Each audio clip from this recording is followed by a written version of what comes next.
Salomon a dit, si tu es sage pour toi-même. Lorsqu'un homme est sage dans la compréhension de la Torah, il bénéficie de cette sagesse. Société anonyme sagesse ne bénéficie pas de la Torah, car il ne peut pas ajouter une seule lettre. Il est encore écrit, et si tu te moques, tu seras le seul à le supporter, car la valeur de la Torah ne sera pas diminuée d'un seul trait, et sa moquerie ne concerne que lui. Il y habite, et cela le fait périr de ce monde et du monde à venir. 345. Venez et voyez, lorsque les lettres suprêmes, les grades de Bina, sont attachés à ce grade, la fin de tous les grades saints et suprêmes, le Nukva, il est rempli d'eux et béni par le monde suprême, Bina. Ce grade arrose ensuite tous les troupeaux, chacun selon sa valeur. Chacun d'eux est abreuvé par le jugement et la miséricorde. 346. Venez et regardez, il est écrit, et il plaça les bâtons. Yaakov voulait composer la prière du soir, dont le côté gauche, la Nukva, est sombre, et briller sur la lune. La Nukva de la nuit, pour l'arroser et la bénir de tous les côtés, droit et gauche, comme il est écrit, et il plaça les bâtons, les jugements de Malkout, et le bureau du Voura céleste, la colonne gauche de Bina.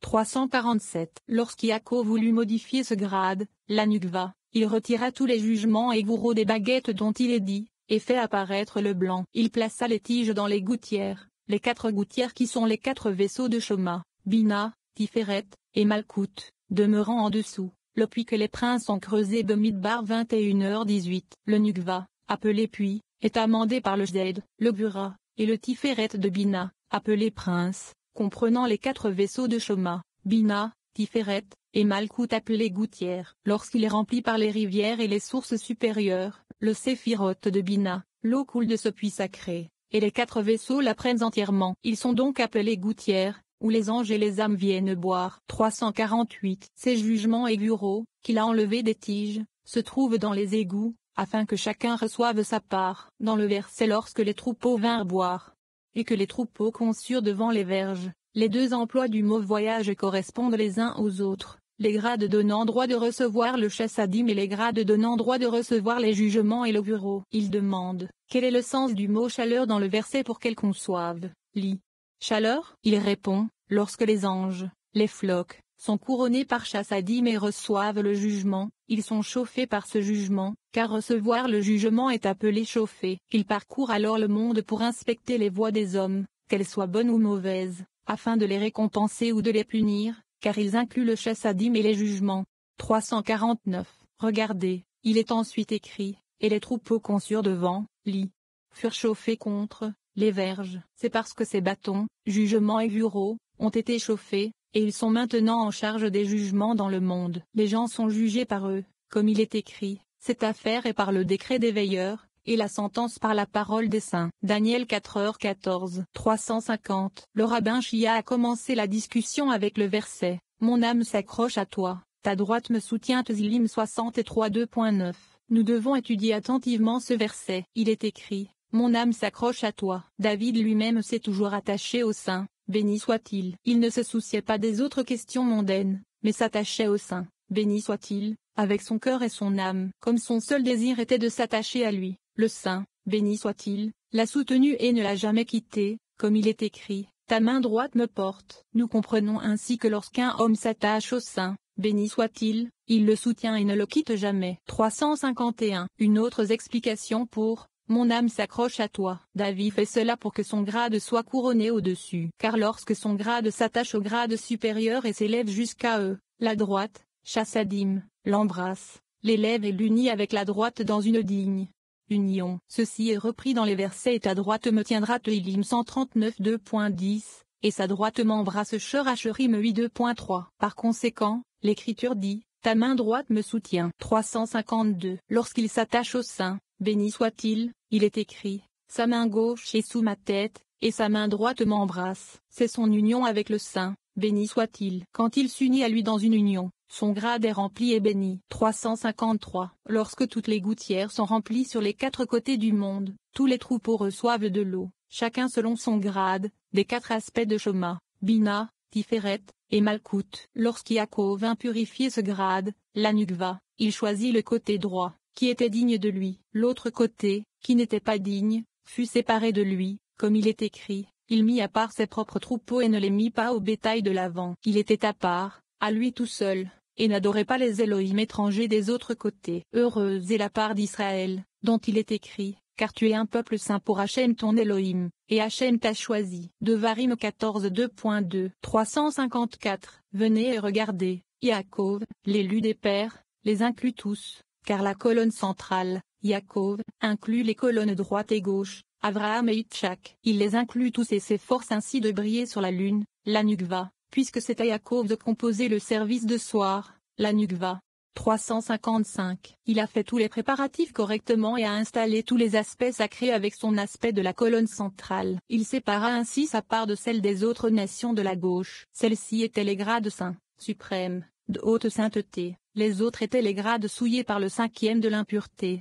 356. Nous avons déjà expliqué que le verset « il mit à part ses propres troupeaux » signifie qu'il établit pour la foi, la Nukva, seul, selon le verset, car tu es un peuple saint pour Hachem ton Elohim et Hachem t'a choisi. Devarim 14 2.2. Et ne les a pas mis au bétail de l'avant, car il n'a pas à partager son lot et sa portion avec eux. 357. C'est pourquoi Yaakov, l'élu parmi les pères, a établi le mystère de la foi et a séparé son sort et sa part de ceux des autres nations. L'Écriture dit à ce sujet, « Mais vous, qui vous êtes attachés à Hachem, votre Elohim, vous vivez tous aujourd'hui. » Devarim 4 2.4. 358. Rabbi Abba a dit, « Heureuse est la portion d'Israël qui est supérieure aux nations païennes, parce que leur grade est élevé et qu'ils reçoivent l'illumination de la gauche d'en bas. Les grades des nations païennes sont inférieurs, parce qu'elles tirent l'illumination de la gauche d'en haut. Les premiers, ceux de droite, sont du côté de la sainteté. Les seconds, ceux de gauche, du côté de la souillure. 359. Après la destruction du temple, il est écrit, il a retiré sa main droite de devant l'ennemi. Écha 2.3. Il est également écrit, sauve de ta main droite, et réponds-moi. Tehillim 62.7, car à mesure que la gauche se renforce, les impurs se renforcent. Cela continuera jusqu'à ce que le Saint, béni soit-il, reconstruise le temple et établisse et amende le monde correctement. Alors, tout sera remis en ordre, et le côté de la souillure disparaîtra du monde. C'est ce que nous apprennent les versets et je ferai disparaître du pays l'esprit impur. Zacharie 13 2.2, et il détruira la mort pour toujours. Yeshaïa 25 2.8. 360. Le Saint, béni soit-il, seul subsistera, comme il est écrit, et les idoles seront complètement abolies. Yeshaïa 2h18, et Hachem seul sera exalté en ce jour. Yeshaïa 2h17, car il n'y avait pas d'él étranger avec lui. Devarim 32 2.12. Car la force de la souillure sera anéantie du monde, et il ne restera personne en haut et en bas, sauf le Saint, béni soit-il. Et les enfants d'Israël, sa sainte nation qui le sert, seront appelés saints, comme il est écrit, et il arrivera que celui qui restera à Sion, et celui qui restera à Jérusalem, seront appelés saints. Tous ceux qui, à Jérusalem, auront été écrits pour la vie. Yeshaïa 4 2.3. Il y aura alors un seul roi en haut et en bas, et un seul peuple pour le servir, comme il est écrit, et qui est comme ton peuple Israël, une nation singulière sur la terre. Divrei 17h21. 39. Hachem vit, et béni soit mon rocher. Rabbi Itchak et Rabbi Ilza affirment que le Saint-Esprit s'attache à des voyageurs comme eux,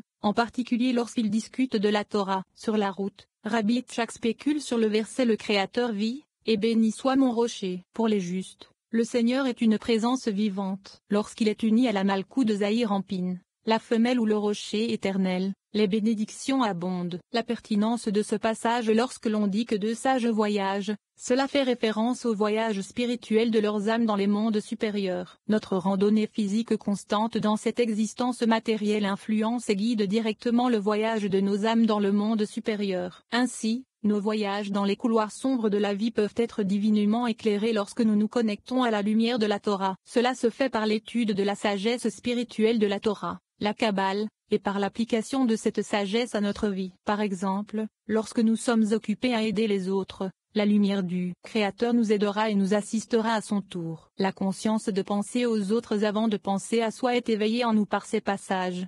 361. Rabbi Itchak et Rabbi Ilza marchaient le long de la route. Rabbi Ilza dit, la Shechina est avec nous, parce qu'elle s'attache aux voyageurs sur la route pour les protéger. Étudions les paroles de la Torah, car celui qui étudie la Torah et brille en elle attire la Shechina plus près, comme il attire le Zahir Ampin, le secret de la Torah. Alors Zahir Ampin et Société Anonyme Femelle, la Shekna, seront conjointement reliés à eux. 362. Le rabbin Itchak a ouvert la discussion avec le verset, Hachem vit, et béni est mon rocher, et que les Elohim de mon salut soient exaltés. Teuzilim 18h47. Ce verset contient un mystère. Il est écrit, Hachem vit. Ne sais-je pas que le saint, béni soit-il, vit? Il répond, même le juste, Yesod, est désigné comme vivant, et Shé, parce que le juste recueille l'illumination de Shoma, appelée la lumière de Sheya, et donc appelée Shé. Le terme vivant fait référence au juste d'en haut et d'en bas, son Zahir Ampin, ENO, et son Yesod, EN-Bas, sont tous deux appelés vivants. Le saint,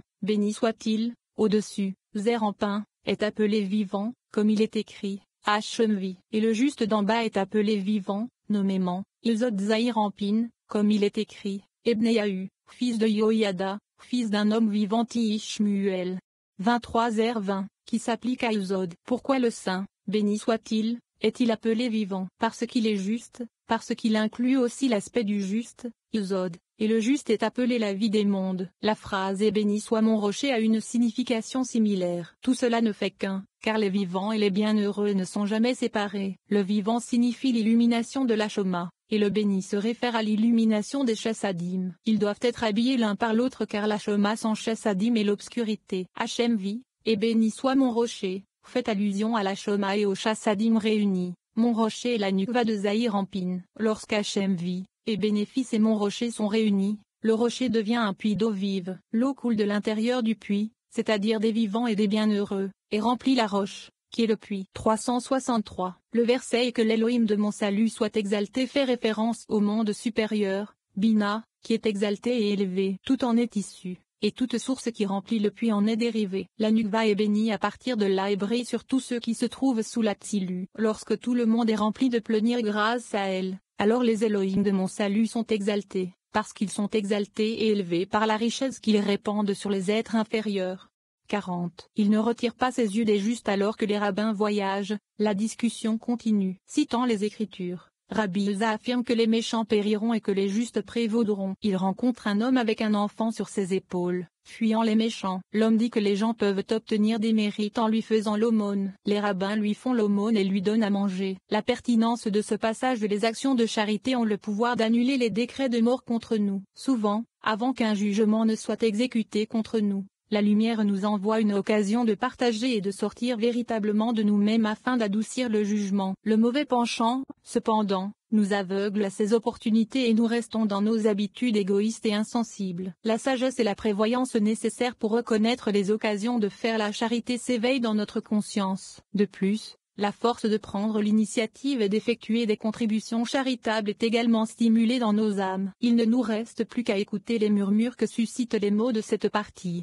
364. Le rabbin Uza a ouvert la discussion avec le verset, il ne détourne pas ses yeux des justes, mais il les établit pour toujours avec des rois sur son trône, et ils sont exaltés. Io 36:2.7. Venez et regardez, lorsque les méchants perdent leur pouvoir et disparaissent du monde, les justes gouvernent alors le monde. C'est le sens du verset, il ne préserve pas la vie des méchants, mais il donne aux pauvres leurs droits. Ibidem 6, c'est-à-dire que les méchants disparaîtront du monde. Il est ensuite écrit, il ne retire pas ses yeux des justes, ce qui est similaire au verset, les yeux d'Hachem sont vers les justes. Teilim 34:2.16. 365. Le verset met avec des rois sur le trône fait référence aux rois qui gouvernent, installés sur le trône. Il les établit pour toujours signifie qu'ils s'assoient fermement sur leur trône, et ils sont exaltés afin de gouverner le monde et afin que le trône soit établi sur ses supports. Une autre explication de la phrase: et ils sont exaltés et qu'ils prennent le trône, le Nukva, le place en haut, dans la place de Bina, et le met à sa place.